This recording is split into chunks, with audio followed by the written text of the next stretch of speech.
السلام عليكم، ازيكم يا حبايبي؟ عاملين ايه؟ يا رب تكونوا بخير. وحشتوني جدا جدا جدا. النهارده هنعمل مع بعض حاجه جميله جدا جدا، تنفع مع كوبايه شاي كده.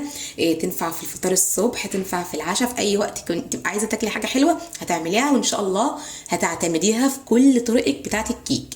هنعمل كيكه الحليب الساخن، جميله جدا جدا وطريه وناعمه، بجد هتعجبك جدا جدا.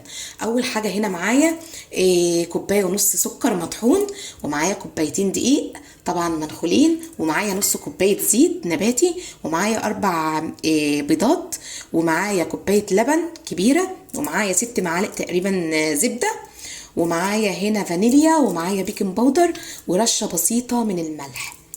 اول حاجه هنا هنعملها، هنبعد بس الحاجات دي كلها كده عشان ناخد اول حاجه. هنقوم بقى جايبين ال4 بيضات، تمام، طبعا بدرجة حرارة الغرفة، والفانيليا،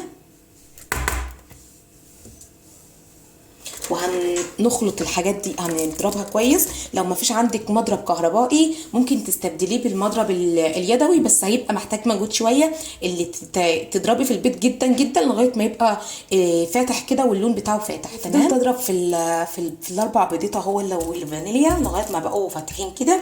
هنقوم بقى حاطين كوبايه ونص سكر، وهنضرب بقى لغايه ما يبقى كريمي خالص، تمام. شايفين عامله ازاي؟ بقى كريمي خالص ازاي. ننزل بقى بنص كوبايه الزيت ونكمل ضرب. شايفين عامل ازاي القوام؟ هنقوم بقى حاطينه كده. هنجيب بقى الدقيق، هنحط على الدقيق معلقه البيكنج باودر ورشه الملح، وهنقلبهم كويس جدا. طبعا انا نخله مره وهنخله كمان المره دي. هحاول كده ان انا بس اخد بمعلقه علشان ما يقعش كله في الخليط. هاخد بالمعلقه وهنخل كده. مش عارفه اوضح لكم ولا لا، اهو. هفضل انخل بقى كده كل الكميه لغايه ما نخلصها، واضربها بقى بالمضرب اهو.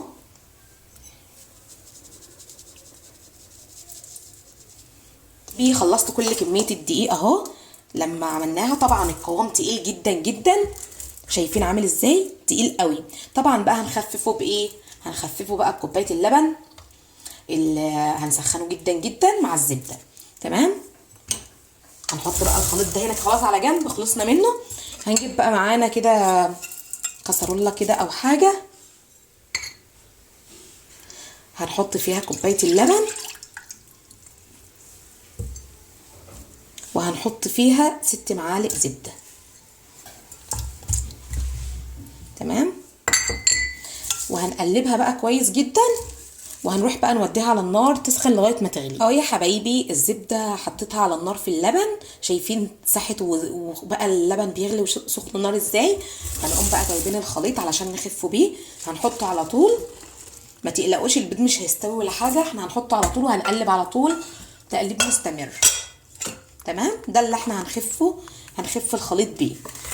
هي نفس مكونات الكيكه العاديه جدا، بس طبعا الخطوات والطريقه نفسها، طريقه التنفيذ هي اللي بتختلف، وبتبقى الطعم بجد بجد رهيب. يعني النتيجه بتبقى حاجه واو بجد.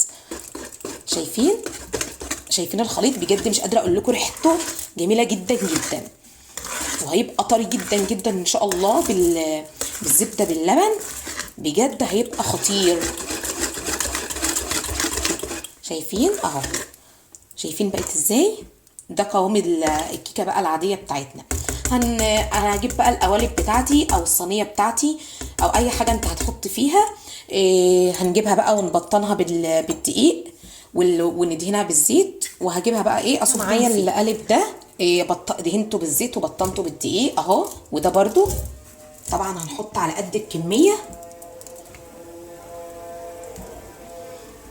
لو احتاجنا قالب تاني مش مشكله اهو. كده كفايه قوي لغايه الحته دي كده بيبقى حلو كويس قوي. شايفين؟ لان القالب برضو بتاعي صغير. هنحطه هنا كده وهنجيب بقى القلب التاني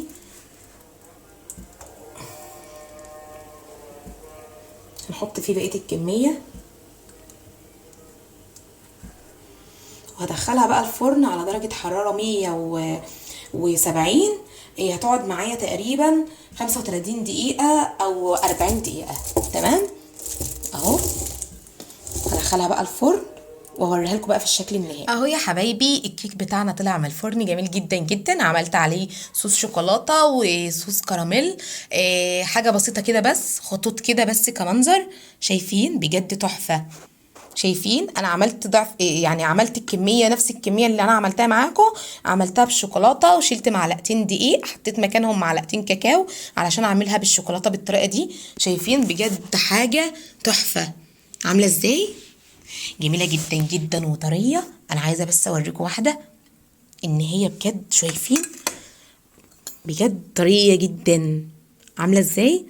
انا بجد يعني مش عارفه اقول لكم ايه، جميله جدا جدا وطريه ومش قادره اقول لكم على ريحتها وجمالها.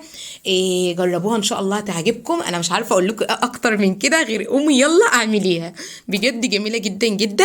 هي هتعجبكم ان شاء الله هتعتمدوها في كل وصفاتكم. ان شاء الله تعملوها في الفطار في العشاء في اي وقت لضيوفكم، هتشرفكم جدا جدا جدا والطعم جميل. لو اول بقى مره تشوفي قناتي اشتركي بقى في القناه وفعلي زر الجرس عشان يوصلك مني كل جديد. واكتبي لي بقى كومنت حلو لاني بفرح جدا جدا بكومنتاتكم الجميله. وهتوحشوني من دلوقتي للحلقه الجايه، والسلام عليكم ورحمه الله وبركاته.